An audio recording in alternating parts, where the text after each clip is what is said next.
Yeah, the call of wild's always bringing me home. Call of wild's always bringing me home. Call of wild's always bringing me home. Well, hello, wild ones. Welcome to another episode of the Find Your Wild podcast. I'm so excited to have my beautiful friend here with me today, Anjali Ranadive. Wait, I mispronounced No, it you're already. good. No, you're doing great. Thank you, Yeah. Brianna. It's Anjali Ranadive. I'm so excited, to be talking to you. So thank you for having me. Yeah, aka Nani on Instagram, or you've also probably seen her Women for Wolves, and I'm very excited to have you here. Thank you again for having me. I'm so happy we're able to do this, and I'm a huge fan of the Find Your Wild podcast and everything that you're doing. So thank you. Ah, wonderful. Thank you for I'm so honored. And I'm so excited to just get to know more about your story and like how you got started doing such amazing work for wolves, not only in your care, but especially in the wild too. So, where did your like love for wolves initially come from? Yeah, I've always had, well, I guess I should start by saying I've always been a huge animal lover since Yeah. I was a little girl. And then when I got old enough, I started volunteering at different rescues. I worked at the Monterey Bay Aquarium too when I was a teenager. So I just have always loved animals. I feel like they understood me more than people. And I think a lot of people who go into animal rescue kind of have a similar story or situation. So yeah, I knew I wanted to dedicate my life to animals because I feel like they saved me in so many ways. And it was really specifically wolves, though. I think when I rescued a wolf dog from the shelter, so I really didn't know that she was part wolf. I thought she was just a big, Malamute or husky Yeah. mix.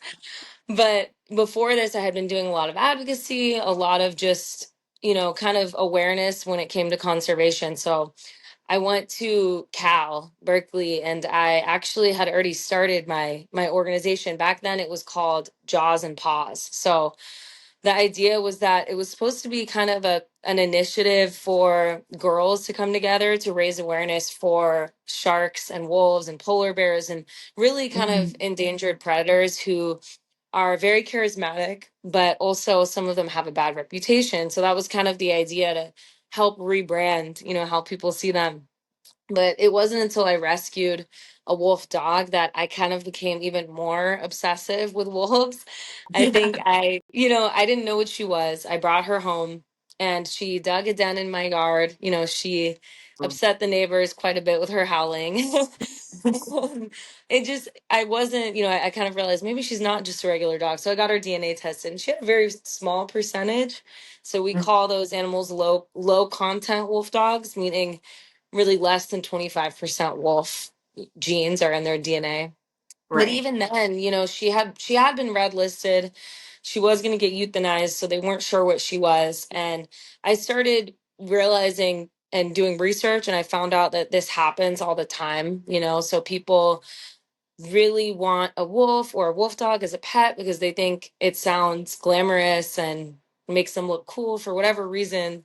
And then, after they get to be even 3 or 4 months old, when they really do get bigger and they require such specific care, they get surrendered. So, long story Yeah. short, this is what kind of got me into the wolf dog and wolf world. And I really started, I shifted our mission. It was just kind of, I was still in college. And so it was very, awareness based. And then once I rescued this wolf dog and graduated, we really focused on how do we save these animals before they get euthanized, before Yeah.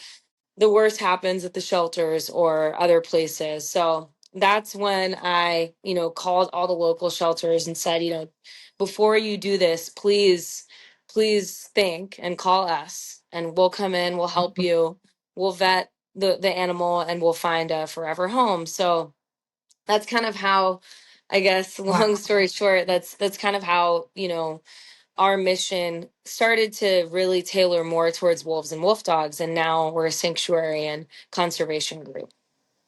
Wow. That's absolutely amazing. And I'm so happy for the wolf dogs that managed to land their way in your care so that they can be safe. And that's really, truly so beautiful. And, I remember talking back with the Wolf Connection podcast a little while back. And, it was definitely, they obviously have wolf dogs in their care too. And what's really sad is obviously like the shelters are already like overrun with, cats and dogs and everything like that. But then you take having a wolf dog on top of that and the amount of like specific care that they need. It's really great that you came and also had a sanctuary to be able to provide for them, because there's so many of them out there, and I know that wolf dog sanctuaries are starting to get to capacity, so it's really hard.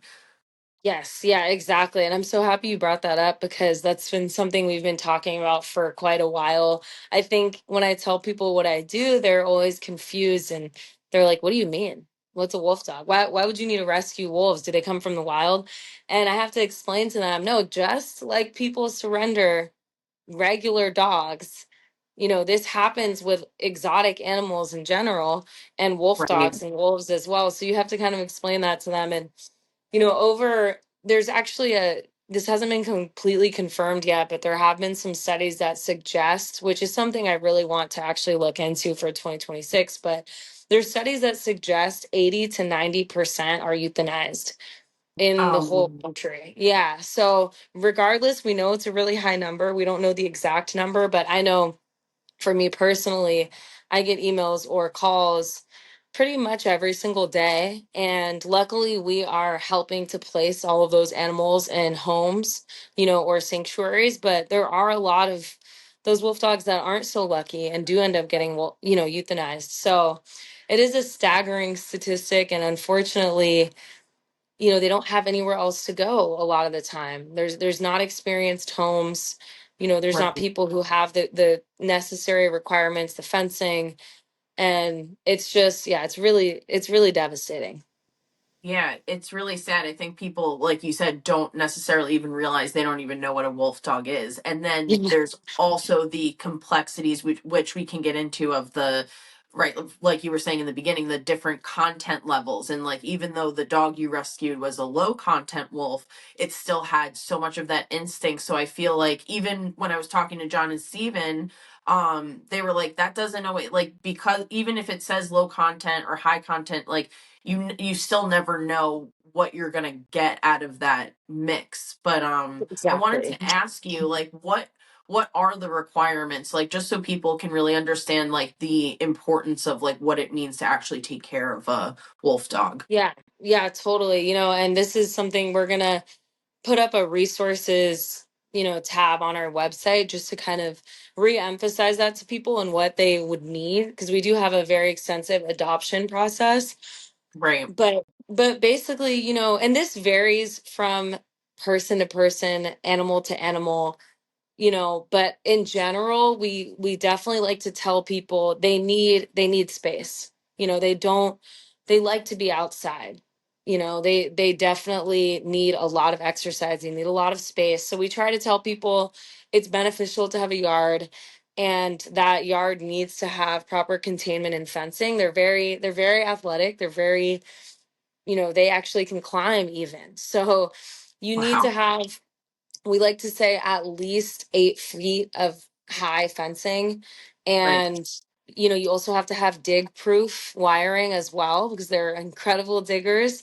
So even at our sanctuary, we actually have 10 feet fencing with 2 foot overhang, so Wow. technically 12. And then we have dig proof as well, because that's actually Fish and Wildlife requirements that they have for wolves in California. So we ended up doing that just for extra precaution for safety. Sure. But and when I say safety, I mean safety for the wolf dogs, because they are not, I think people assume that they're aggressive to people, but it's more so they are escape artists, like a lot of huskies are. And you Right. never know what someone will do. We just dealt with a family who tragically lost their wolf dog because someone shot them, thinking Um, that it was a wild wolf, which again, that's still an issue. But right. fencing is definitely one of the biggest things, containment for when you leave. Also having the proper diet, so they don't just eat kibble. So it is expensive. I'm going to be honest, having a dog is expensive. You need to have the right Right. nutrition for them. Their digestive systems are different, and it varies from dog to dog depending on what they're mixed with as well. But they should definitely have raw meat available, and the right supplements, the right nutrition. Also having a vet that is willing to see wolf dogs, or Mhm. wolves, because there are a lot of vets who just won't do it. Right. And, the list goes on and on, honestly, but of course, making sure that it's legal in your Right. county, in your state. For example, there's a county near us that has, it's illegal to own a wolf dog in this county called Yolo County. But then in the next county over, it is legal. And then in California, it's legal under certain circumstances. So you have to kind of really know the law, and it's just making sure, double triple checking, because if you don't and then that animal gets seized, then they will get euthanized, more Right. likely than not. So there's a lot, but I think the most important things are always making sure you're good with the law, and making sure you have the proper containment, the proper veterinary care, the proper nutrition. That's kind of a good start. I could talk about that. Like, we could have a whole podcast probably just with that. Right. Yeah. But that's a good But start. yeah, Yeah. Those are exactly. like That's a good the start. basics, most important things. And like I think like Totally. just to showcase how truly difficult it is. I think that like Yes. also in like the, exotic, because I guess wolf dogs are technically like an exotic pet at that Right. point. Like if you want Right. to kind of do that, like say it like Right. that. But Right. any type of animal that's going to be above a level of like your basic domesticated animal is going to need so much more care, like even with like reptiles, like that kind of Right. thing, like you need Exactly. so much care. So I think that a lot of Yes. people don't realize that when getting involved with that sort of a thing. Exactly. Yeah, they're not always prepared, and then there's a million discrepancies within that as well, because every single one has a different mix, right? So you don't really Right. know what breed or what kind of you're going to get at the same time. So, Right. And I know that obviously like one of like a big issue is like people that are breeding wolf dogs, right? Because there's so many of these places that they get, like you said, they get, um sent to a shelter, or people can't handle them anymore. And then you also take into account how many wolf sanctuaries or people can actually take in or adopt those. So adding to the yes. problem with the wolf dog breeding is definitely an issue. Yeah, 100%. That's kind of something, I'll just really quick, I'll touch on, because it is controversial and there's a lot of people who won't agree with me on this, but that is something that I think needs to be banned. I think the breeding of wolf dogs needs to be banned, because we have seen so many horrific cases and them getting mistreated. And sometimes it's not even because the person is an animal abuser, it's because they quite simply don't know how else to contain them. And Yeah. if they get out, then they could get shot, they could get euthanized. So just seeing that they have to live their lives in one enclosure for the rest of their lives, even with us, they have amazing care. And at so many other sanctuaries, they do have amazing care, but think about how small their worlds are. they Yeah. they they they don't get to ever leave. So I just think most of these animals are getting abused, neglected, tortured, just in so many ways, that is one thing we're going to try to tackle, is kind of getting like a federal ban on wolf Yeah. dog breeding, because most of the breeders are not great people, unfortunately, and it is about money. So that's definitely a big aspect as well. Yeah. Yeah. Absolutely. Maybe you want to, because I know you have, how many wolf dogs do you have in your care So right we now? we have 21. Okay, cool. Yeah, So we have maybe you can 21, go yes. into some of their individual stories. Yeah, Obviously not all absolutely. 27, but maybe like Yeah. yeah, or 21, Yeah, right? yeah, 20. yeah. No, no worries. Yeah, I mean, so we do have a couple that didn't necessarily come from horrible situations, but the majority of them have come from abuse, or neglect. We have one, his name is Titan, and he had one of the worst abuse stories I've ever seen, and I bring him up because he really changed my life. So we really helped each other, and he was basically with this breeder. Him and his father were from a breeder in Stockton, California, who was breeding them for money. And he had them in horrible, horrible conditions. They were all just chained to poles with Mhm. really, really tight wire collars. So some of their skin had actually started to grow over that. And unfortunately, that's not the first time we've seen that. I've heard other Oh, stories like this, and I've seen this multiple times. But that wasn't even the worst part of it. So, I mean, he never got to leave this pole. He was walking around the pole his whole life, and finally, someone had reported animal abuse. It was one of the guy's neighbors, because Titan's mother had acid thrown on her. So she oh, literally had her whole side was burned, and luckily she ended up getting rescued and she went to another sanctuary. mm. But that's why the guy got reported, because they were aware of this incident. I think a neighbor had seen it. So we ended up rescuing Titan and his father. And when we pulled up to pick them up, they were still at the guy's, house. The guy was literally beating him, like was hitting him with a metal pole when we pulled up, and we were just two Oh, small girls. So like what do you do? So we did report the guy, we reported him to animal control, to the police. He had already been reported, but we reported that specific incident. Nothing ever happened. And this happens a lot. Sometimes you do everything you can and there's no follow up. I mean, at the time, Stockton was experiencing a lot of crime against people, so I know there's certain things that maybe take seniority, but luckily the guy at least, was not able to have any more animals anymore. So that was good. yeah. But he didn't, have to pay for what he did to these animals. And Titan and his dad, who he passed away under our care because he was very old and he had cancer, but luckily he did get to live 1 year of happiness with us. But they both had to have their collars surgically removed. They both walked in circles for a long time before they realized they could actually run. And Wow. Titan had to be shaved, like literally both of his sides had to get shaved because he had so many wounds and thorns, wounds from abuse, from getting hit. It was literally out of a horror movie. And so Wow. it's just, you see this, and the guy had been doing this for quite some time, and he sold them and his reasoning, when we were yelling at him to stop, and he's like, "Oh, I'm just trying to make sure he's good for you guys, like for you guys to take him." And he was Wow. like, "Yeah, this is my, this is how I have to feed my family." So it's just, you see things like that, and at the time I was going through my own mental health kind of issues. And so just taking care of Titan and helping him get to a good place, it really did save my life, honestly.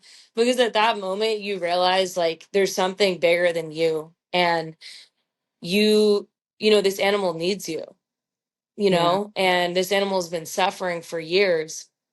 So he did heal, and I never thought, I remember there was a long time where I thought we're never going to be able to walk him because he's been so traumatized from being chained to a pole. But when we rescued this other female who was a higher content wolf dog, he totally changed. Like he fell in love. It sounds like a Disney movie, and it really is, because he then saw her getting leashed and he got jealous and excited. He didn't want to be without her. So we walk them every single day now, and they're just the cutest couple. They're lovebirds. And he Oh, never would have opened up, if it wasn't for her and if it wasn't for our staff and all of our girls just really, nurturing him every single day. But it's not easy. I mean, a wolf dog too, I think they're a lot smarter than dogs, because yeah. they're so intuitive, and it is harder to earn their trust. So the fact that he was able to open up after this abuse, and that's just one example. So sorry, I could talk about that forever, but that's just one No, that's example. great. We have multiple who come from similar situations.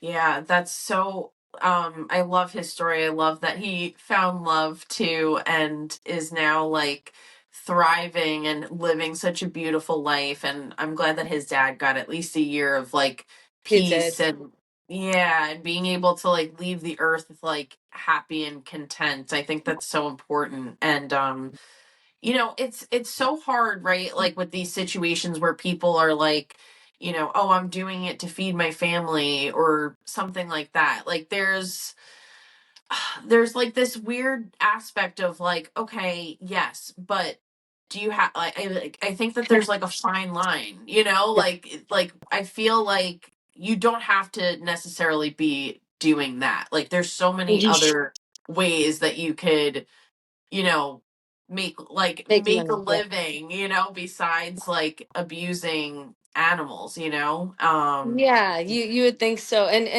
I don't like to judge, and I'm very lucky to have come from a fortunate background. So I don't yeah, know what that situation is like, but at the same time, I have a friend who runs Project Hue, and it's basically an organization that helps save sharks from the shark finning and shark fishing industry. And in yeah, that situation, she helps to convert fishing boats, shark fishing boats, right. to tourism boats. But they literally, that is their way of life. And they quite literally, that's all they know. And they're quite literally doing it to feed their family. So I don't know, maybe that was the situation, but I just think it's a little hard with the wolf dog breeders because I would like to think there are other things you could be doing. But That's such a good thing that you brought up too, because that exact point has been brought up on the podcast before. How like there are certain situations where some people literally do not have another way, right? Like it's either they go fishing like in those certain areas, or like their family has to starve. So like that's exactly. totally fair. And I think it's obviously per situation, right? I think it's a little bit different, like we're saying, like with the wolf dog breeders, because you're in California. Don't tell me that there isn't anything else that you could do Yeah. for work besides breeding Right. wolf dogs, you know? So, and another aspect that I also find very interesting too is, I think like like, even when we see in backyard breeders, right? Like by me, like I think there's pretty well known that like you can go get like puppies from the Amish in Pennsylvania, right? But like there's a lot of those backyard breeders that aren't very great, and now they're actually breeding not not great lineages for multiple different reasons, for health, for behavior, that Right. are going out there. And then you have that on top of that with wolf dogs who are already so sensitive, and like you said, they're so much more intelligent than just regular dogs. And then it makes it so much harder for people rescuing them to be able to then rehabilitate and hopefully get them Yes. to a better home. It's like a very complex It situation. is. It is. It's an identity crisis, is what we like to say when we're educating people about wolf dogs. Because if you think about it, you have a wild animal, you have wolf genes, and that is an animal that is either terrified of people because of generations of being hunted to the brink of extinction, or, they don't have an inclination to please people. They're not domesticated. Then you mix that with some German Shepherd, and that's kind of a guard dog. Then you mix it with a husky who's been bred to run, Right. hundreds of miles. Then you mix it with an Akita, and that's a whole other situation. So you have all these different kind of breeds interacting in one animal. And I think that's what makes it really specialized. And that's why I like to say, even though there are wolf dog experts, I like to say there's no such thing as a wolf dog expert, just because every Yeah. single one is different. So you might, even with me and with, I know other people I've worked with, you I get surprised still sometimes. Right. It's Yeah. it's like, wait, this is mixed with a Great Dane. This is a totally different situation. Or wow, I don't even know, this one has coyote. So you just kind Yeah. of, you never really know what you're gonna get, and that's what's difficult. So these poor animals, because of humans' greed and selfishness to, you know make animals commodities, even with the ethical breeders, it's, why is it necessary? Why do we have to make an animal procreate for our benefit Why not just adopt and rescue animals who are going to get euthanized in the shelter? So that's kind Right. of how I see it, is even for the great breeders, it's why it's not necessary. Yeah. It's just, it's kind of creating more lives that could potentially end up suffering at the end of the day. Yeah, this is an interesting point too, because, I got my Newfoundland from a breeder, right? So I have purchased from breeders before. Yeah, But I also think that, again, this is a very specific situation yeah, that yeah, for we're sure. not talking about backdoor breeder, like, Yeah, backyard breeders, like yes, AKC yeah, yeah, registered, you know. But yeah, like, again, even with ethical wolf dog breeders, you have to make sure, like, how many people are going to be qualified that you're selling these people, like, even yes, if you yeah, do vet them and everything like that, how do you know right, that right, you're making enough? And then when 80 to 5 or however percentage are already getting euthanized, right. It is it's, tough. And that's again. the thing. Totally. Yeah. And I just, to like put it out there, I mean, my mom, I run animal rescue and she buys from breeders. So like I have people, and it's not like, it's just like I'm vegan and most of my friends eat meat. So like, it's just, everyone's different, Sure. I don't think there's anything wrong with that, but it's just more so, I definitely think there's so many incredible babies in the shelters. And I'm tired Yes. of having to hear about people, vets having to euthanize healthy animals, for example, situations like that. But also, yeah, like you said, it is very different. And you never know, circumstances could change. So I know that there are ethical breeders who do an incredible job at vetting places and placing Right. animals or selling animals. But it is kind of part of a bigger issue, like you said. Also, I do love Newfoundlands, by the way. They're like one Oh of my yeah, you would favorites. love her. She's great. She's Is a she ham massive? sandwich. she's Yeah. she's huge.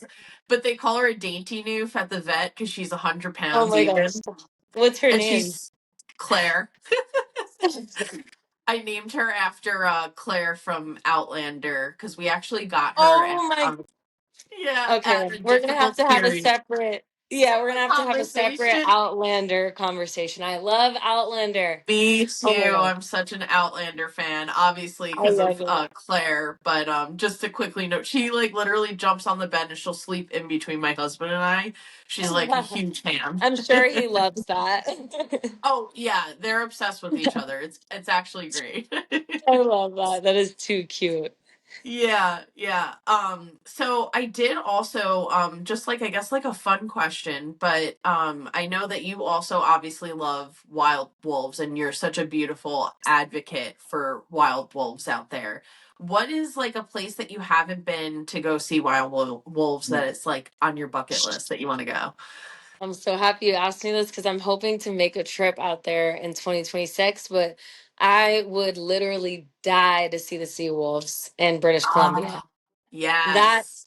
that is my dream. And we've been really focused on our advocacy, and our coexistence efforts have been California because of course that's where we are. And I think there's a big opportunity to really step in and make a difference there.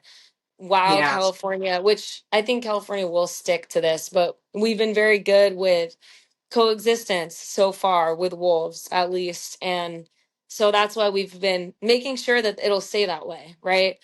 Yeah. But just as, a personal treat and dream, I would love to. Oh my gosh.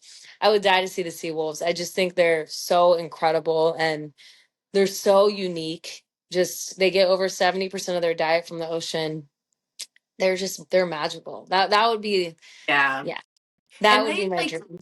and they just have this really cool, like, they almost like remind me of like the way that they look. They're not actually half red wolf, like what I'm gonna say, But but like they, they kind of yeah. have that like Yeah. ruddy red coloring, which is really Yes. beautiful. Totally. um Yeah. They yeah, really do. they're They gorgeous. look different, and I feel like that has to do with, you know, the fact that their diet is Right. mainly seafood. They're kind of sleek and they have these really bright eyes. So, yeah, that's definitely number one for me. Hello, wild ones. I hope you're enjoying this episode of the Find Your Wild podcast. I have some exciting news. This April 2026, me and Dr. Carla Ionescu are taking a couple of lucky people to Greece this year. It is going to be about the goddess Artemis. So all about the goddess of the wilderness, the forest. We're going to be doing amazing things like exploring her ancient sites where she's worshipped, like Goron and Eleusis, Patras, and a couple of other places, as well as doing archery and claymaking. So I hope that you're enjoying this episode. Check out the link in the description for more information, and we would love to see you there. Enjoy the rest of the episode. Hi, wild ones. I hope you're enjoying this episode of the Find Your Wild podcast. This episode is sponsored by my clothing brand, FemmeSauvage, and you can find a discount code and link in the description. So check it out. We have a lot of amazing designs, and $5 of the proceeds goes to different charities. So please feel free to check it out and enjoy the rest of the episode. Thanks so much. Without Yeah, a doubt. I'm actually you would probably love this. I'm actually going down to visit my friend Aspen to see the Red Wolves in November. So Oh my gosh. Okay, that's definitely another, but add that to my bucket list too. That's incredible. I just, it's funny. I love her page and I just added her and she just followed me back. I like literally was yeah, doing content this morning and I saw she added us back. So it's really funny you just said that. That is so cool. That's incredible. yeah, she's an amazing human being too, and like she's also just like a really great advocate for Red Wolves. And I visited her last year, and I was lucky to see the Red Wolves from a really far distance, which I did get to see them. So check that off the bucket list. But and we saw so many other great animals, so Yeah. we Oh got my really gosh. lucky. But I'm very excited to go back. I have a little more time, and she's been seeing a lot of good sightings, so I'm fingers crossed that. Oh my gosh, that's so cool. I'm crashing the next one for sure. Yeah. I'll send you the deets. So yeah, Yeah, please do. definitely. But yeah, talking about wild wolves and what's going on, unfortunately, we had like a couple wins here and there, and then I feel like it kind of went downhill, unfortunately. But there's a lot of like separate issues, but in like the Midwest that are happening right now, that I feel like you've been very good on relaying that information out to people too. Yeah, there's definitely a lot. I think just in the Northern Rockies in general, hunting and trapping season started and it's just quotas in Montana increased, quotas in Wyoming increased. So it's really devastating because none of this is science backed, Yeah. the science time and time again, and Montana Fish and Wildlife and Wyoming Fish and Wildlife in their own data and their own studies, it shows that wolves are not the reason for elk decline, that elk populations are actually very stable, that there's historic lows in livestock depredations. So despite all of these aspects, they still want to increase quotas.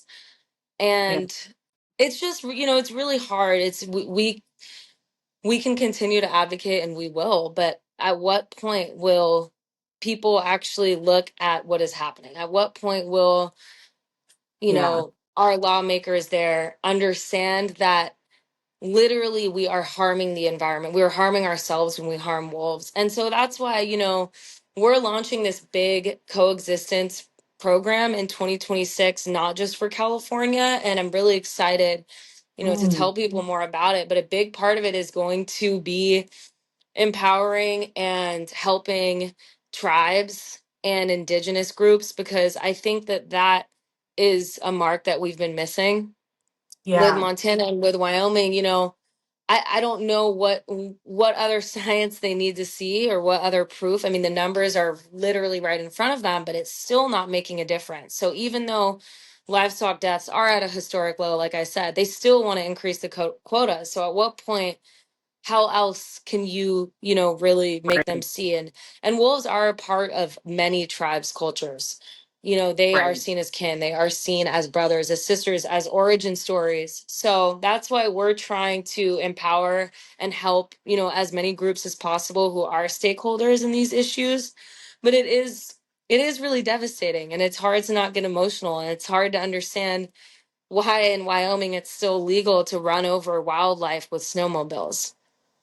That is probably one of the biggest things that baffles me, is that why would you want to, because no matter which way you put it, it's still cruel. It's still like suffering. Like it's Right. not, Right. you know, it's not like a hunter going out and getting like a deer for Right. his family. It's just cruel. Right.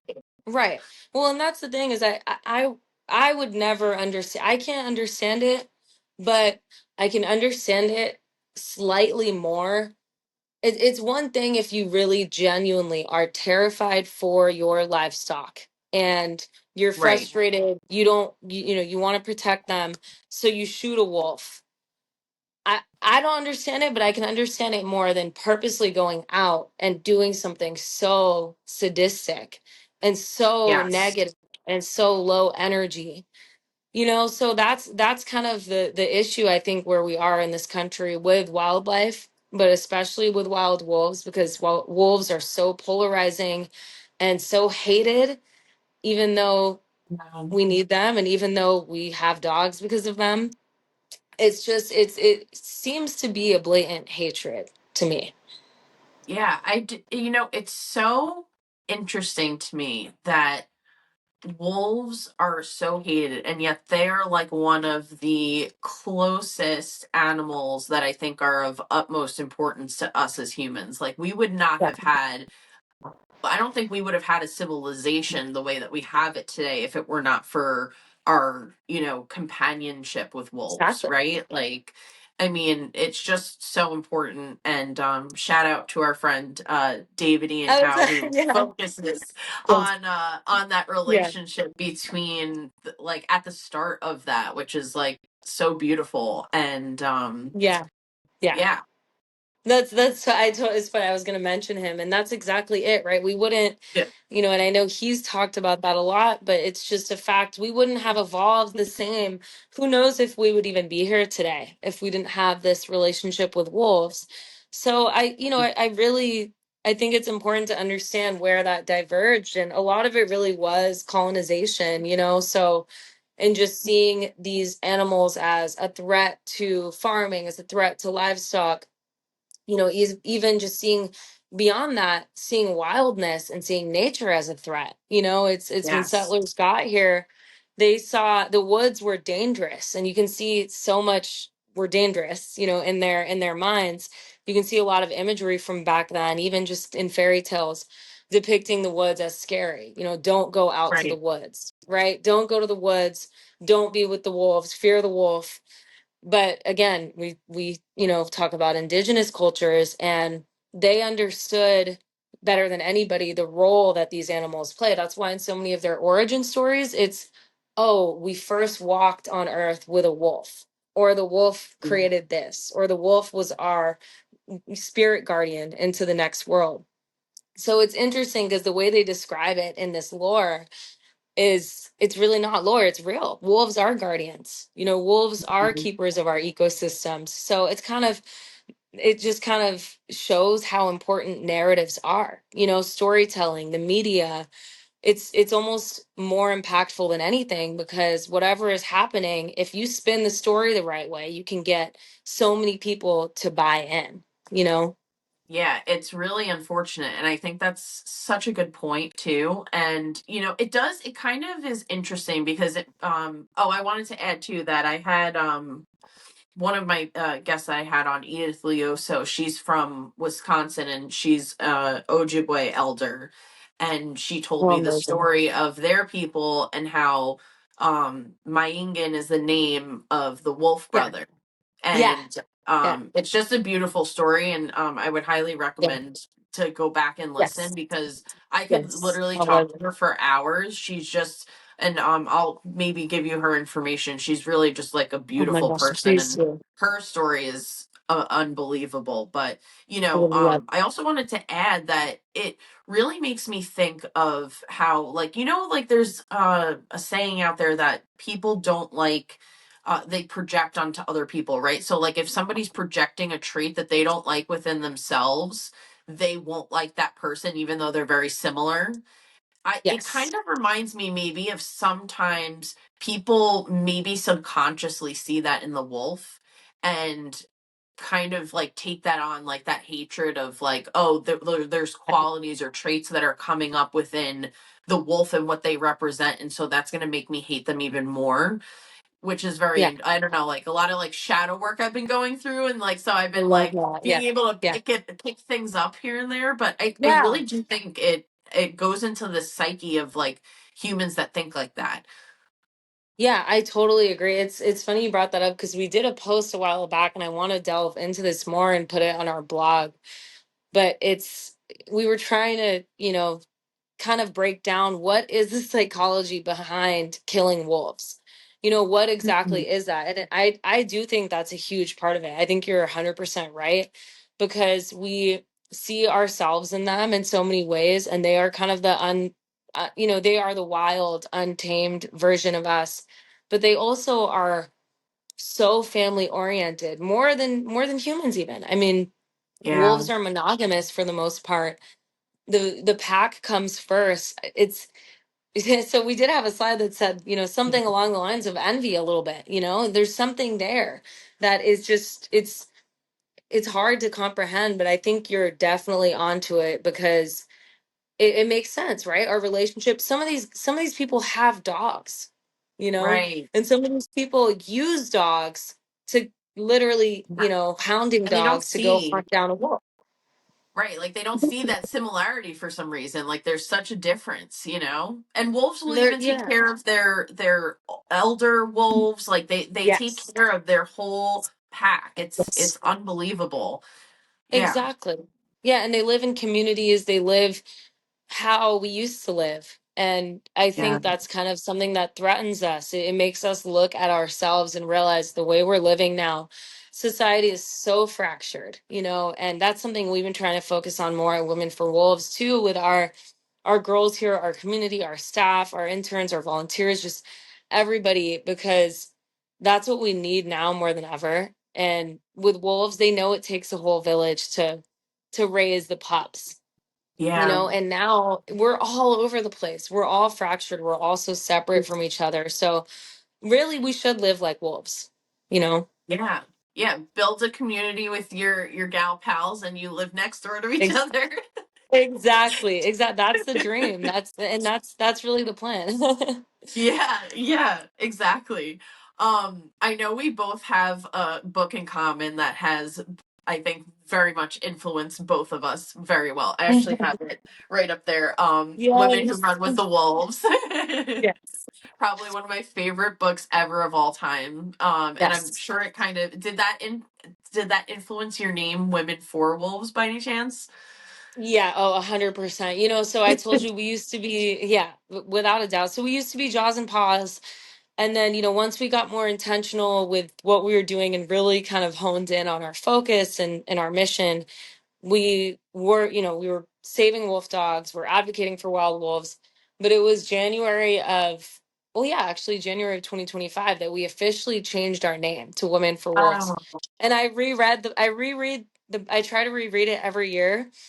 So I mm. had just reread Women Who Run with Wolves. My favorite story in there is La Loba. That's, Oh yeah. the wolf woman, and she sings, wolf bones and corpses back to life. So it's a really beautiful story. And yeah, I had reread that specific part and I was just thinking, wait, I don't know, it just popped into my head. I just was like, we're women for wolves. We are wolf women. We're wolf Yeah. women. We're La Loba. We Yeah. are, yeah. I was You got like, to why are download. we not called women for wolves? So I called my VP and my co-founder and I was like, dude, we need to change the name right now. Let's get everything going. We stayed up all night and we planned like this whole campaign to do the name change. And it's just interesting because when you set your intention and you really kind of hone in on what you want to do and your passion, the universe really does open doors and set Yeah. it really sets you up, because the second we did that, just everything changed for us. Everything, whether it was like adding more members to our community, whether it was saving more, wolf dogs, even our advocacy work and fundraising, just everything. And I think it's because women, there's a reason why that book is so impactful for so many of us. Women Yeah. and wolves are relational, as Dr. Clarissa says in that book. Women and wolves are relational by nature. And I think Yeah. there's a reason why we all feel this affinity towards wolves. And, even David and I talked about how it was the women who were raising the wolf puppies. There's been archaeological evidence that shows it was us, doing that. So we know there's some kind of innate ancient connection there. So that Yeah. book just, I always tell everyone that's our Bible. So I'm going to start making the Yes. requirement for all of us. We all have to read it. And all the girls have read La Loba, but just the whole book is, yeah, I think we're right Yeah. there on that. That Yeah, it changed my absolutely. life just the first time reading it. You know what I mean?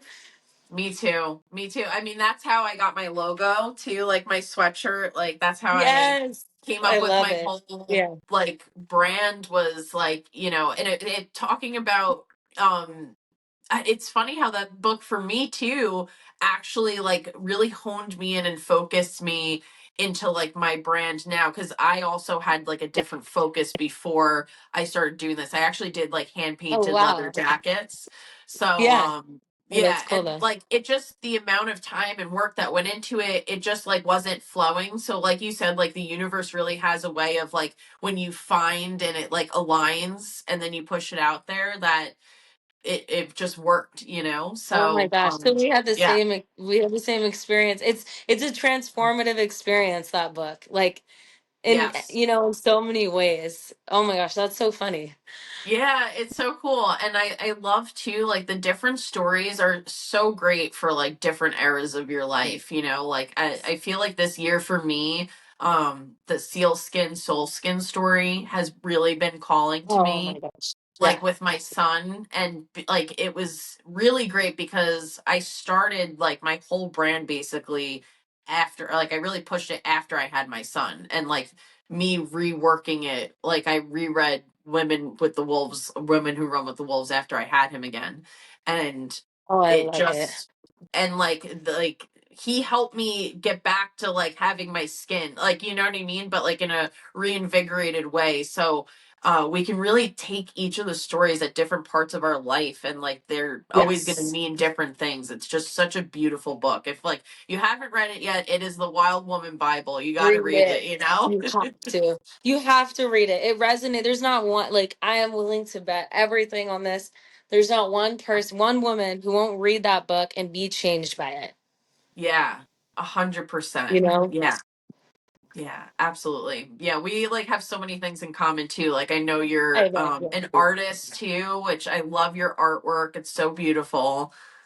You're so, I think we're gonna have to do what we should do is a joint, because we just started doing more of our community events for women, and we're doing how to paint a wolf.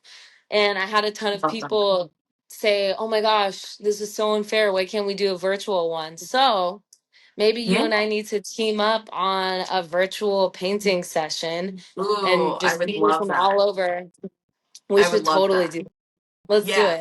we'll chat after. Yeah, Absolutely. absolutely. I love that.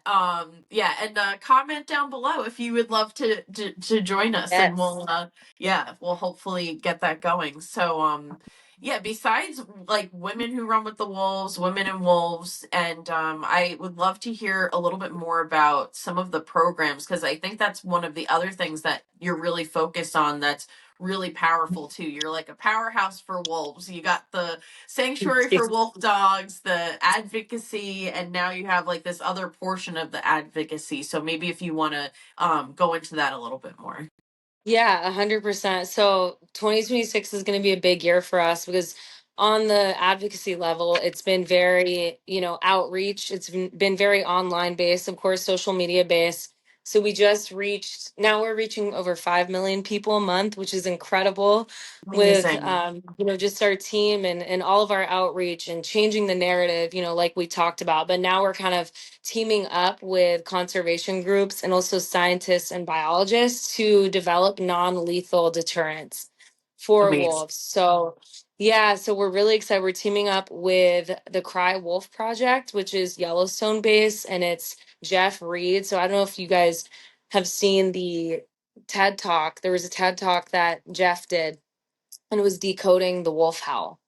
Ooh, I So haven't this was watched like, that. I will have I'll to send it look at to that. you. Oh my gosh. Yes. It's incredible. And we're going to be doing a webinar on it soon, but one of our big focuses is going to be launching a whole campaign, fundraising campaign, and actually setting up this technology in areas to ward wolves off away from ranches, away Wow. from hunting areas too. Yeah, so that's going to be, they're already doing that in Yellowstone and they're our new partners, but we're going to be bringing that into California. So that's kind of a Wow. big thing. Yeah, so we're really excited about that because it's very tangible and will literally be helping to keep wolves away from certain areas. So I would say that's one of the big things. We'll actually be in the field, actually actively setting up devices and Wow. hopefully working with, yeah, so that's, we're super excited about that, and hopefully working with some of the ranches as well. It's obviously a touchy subject on both ends, so not everybody necessarily wants to work with us. We're women, we're women for wolves, and even just the title I think kind of probably deters some people, but there are incredible people who do want to work together, and who Yeah. do, maybe, again, like, I'm vegan, I don't even eat beef, but at the same time, if there's ranches who, want to also protect wolves, or who want another way, without killing, then I want to work with them. We may not see eye Yeah. to eye on everything, but maybe we can help each other, So that's kind of our big thing, is definitely going to be coexistence. And then part of that is giving indigenous grants. So we're Mm. identifying, yeah, different programs right now for women who are studying environmental science, who are in conservation, in education. And so we're raising money right now and actually giving out grants to different women in different communities. Yeah. So those are Love kind of our that. two big, thank you. No, I thank you so much. And just building our community is a big one. And I don't know if this is a good time for me to bring up Wolf Girls. Yeah, that'd be perfect. Yes. Okay, okay, perfect. So yeah, coexistence, indigenous partnerships, and then lastly, but not least, I'm very excited to be launching our Wolf Girls Collective. And that's basically, the purpose of that is going to be to activate and encourage young women, from all over the world, of all ages, of all demographics, who want to make a change in their community. So Mm. we're actually kind of, branching out a little bit. It doesn't just have to be wolves, but it's going to be called Wolf Girls, because I think a wolf girl is a specific type of person, just like Yeah. our favorite book we were just talking about. We bring up the wolf because the wolf, like the woman, is untamed, is wild, is independent, is fierce, is loyal, is very in tune with nature, and so that's what a wolf girl is. And a wolf girl is someone who brings her pack together and, wants to make a difference. So we're launching this collective where we will be essentially bringing people together to make a difference for any cause they want. And we'll give girls grants, we'll help them launch their community projects. Right. And it's going to be, yeah, we're really excited about that. So more to come there, but we're going to be launching that too in the next month, actually.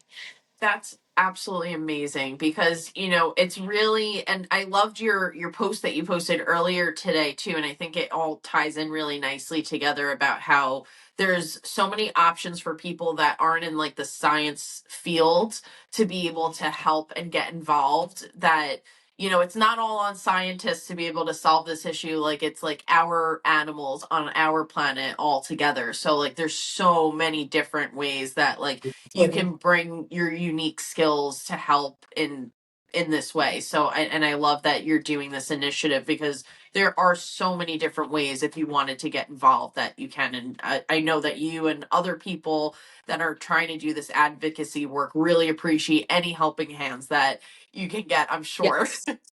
Yes, always. No, for sure. And honestly, that's what, like, what you do is incredible. And Oh, thank I mean, you. even I think the first podcast I saw was with one of my idols, Diane Boyd.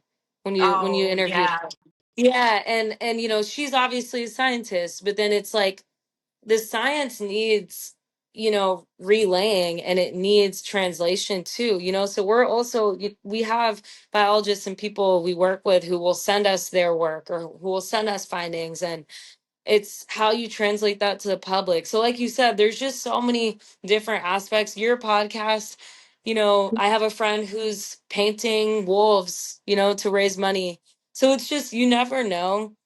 Yeah. Everything matters. It's not just one field, not even close. We are, and that's what wolf girls are. That's what wolf women are. We're versatile, right? Mhm. we Yeah. we're artists, we're naturalists, we're activists, you name it. So I think that's a big, big piece that is really important for whatever you're trying to do in life. Like any difference you want to make, any community you want to help, any animal you want to rescue, there's so many ways to get involved and do it. And even the smallest actions can add up too. Yeah, absolutely. I mean, even just like if you love, like, say if like you just happen to have like wolves as your favorite animal, and you give like one fact to someone that maybe could care less, but then they go into another situation and they encounter that again, and they know what you've the information you've passed on to them, and then maybe that changes their mind. If you've changed one person's mind, then you've done a big Totally. service, you know? You totally have. And you never know where people, are going to end up, because you might talk to someone who could end up being a big congresswoman or congressman one day. Like, who knows? Yeah. We never know Yeah. what people's journeys are. And maybe that one thing that you told them resonates. So I couldn't agree more. I think that's exactly it. Yeah, and I know that we can probably both relate on this, but even like with art, right? Like one of my favorite artists actually is Kelsey with ceramics, and she just makes some of the most amazing Ooh, artwork. But I feel like she really focuses on each of the animals, and she donates a lot of her work to different organizations and stuff. But even just like the art, like people are admiring her art, and like she's bringing information and like pulling an interest about those animals, and then people can get interested more, or yes. be like, oh, I didn't even know about that animal. And like I think that she Right. does a lot for wildlife too, just by like spreading art. And I feel like you never Totally. know, again, like who's gonna pick it up and be like, that's so cool, or like that's amazing. So Exactly. Okay, I'll have to check her out. Kelsey with I'll send it. ceramics, you said? Yeah, I'll Yeah, send yeah, her to you. definitely, Yeah. definitely send it, because that's like a really good point too, because I think something we're also missing in society besides community, and people coming together. I think it's magic, and awe Yeah, and inspiration. I think we're missing that, because I really like Lucy Campbell. I don't know if you've seen her work, but you I would have. love I it. love her art. It's Okay, beautiful. yeah. Yes. Yeah, well, and that's the thing is, like, maybe you don't even ever need to know a science fact. Maybe just you seeing this gorgeous painting of a woman and a wolf, being depicted, that might make you want to save wolves right there, because you can't explain it. Not everything has to be explained. Sometimes it's just magic, and we are losing magic in this world. So whatever activates people, I think that it's good. It doesn't matter what it is. Yeah.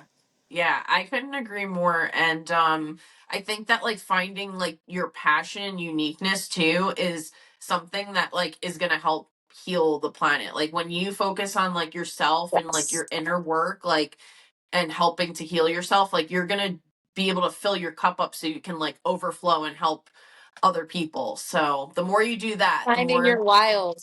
Finding your Yeah, wild. exactly. Exactly. Thank you. Um yeah, so I like absolutely love chatting with you. I feel like I could literally like chat with you Me too. forever. Which Me is too. so wonderful, which is like the whole reason why I started this. But tell people like where they can find you, how they can connect with you, and all that stuff. Totally. Yeah, totally. Thank you so much. This has been amazing. We're definitely gonna have a follow-up. And I Yes. would love to have you at the sanctuary. So we'll have to plan all of that. But Yeah. yeah, they can find we're just at Women for Wolves is our nonprofit page, womenforwolves.org. And then I'm at Nani. So yeah, whatever. If you want to follow our journey, please do. We have a lot of exciting things coming up, and hopefully we can do everything we possibly can to make sure wolves are safe in California and get protections expanded across the US, but we can't do it without people following our journey and supporting us, and you guys knowing what's happening and spreading the word. So yeah, no, I Beautiful. appreciate you, Brianna. This has I been appreciate you awesome. You made my week, seriously. So Oh, thank you. You made mine too. I'm so happy to connect with you. I like really it brings like such a big joy to my heart and like that we have so many things in common. Like I can't wait for us to continue to chat and get to know each other even more. So, thank you so much for taking the time because I you know too. you're a busy woman considering we were talking about all that stuff. So, thank you for taking the time out of your busy schedule to hop on here and chat with me. I really appreciate it. No, thank you. I appreciate you too, and I'm excited for everything that's to come and continuing the dialogue. Awesome. Well, and I'll make sure to link everything below so people can easily find you and access you guys. And thank you so much, Wild Ones, for listening, and we'll catch you on the next one. Bye.